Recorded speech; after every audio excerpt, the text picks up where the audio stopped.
Good morning everyone. আজকে আমরা সকাল সকাল চলে এসেছি মোহনাতে। মোহনার এখানে মাছ অনেক থাকে, সেগুলো দেখতে, আর জায়গাটাও খুব ভালো লাগে। এখানে এসে আমরা চাটা খেলাম, দেন একটু ঘুরছিলাম আর মাছও কিনবো ভাবলাম, তো সে কারণে এসলাম। অ্যান্ড দেন আমরা হোটেলে ফিরে এলাম। এসে এখানে ব্রেকফাস্ট করছি, ম্যাগি, লুচি, তারপরে ডিম সেদ্ধ, ছোলার ডাল, তরমুজ ছিল, এছাড়াও তো চা, কফি, ব্রেড এসব তো ছিলই।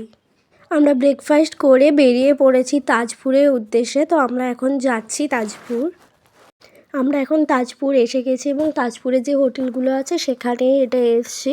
তো এবার আমরা দেখবো যে আজকে দুপুরের মেনুতে কি খাওয়া যায় সেটা নিয়ে কথা বলবো। আর এখানে ভিউটা দেখো, খুব সুন্দর লাগছিলো, তাই আমি একটু স্টাইল মেরে ভিউটা নিয়ে নিলাম।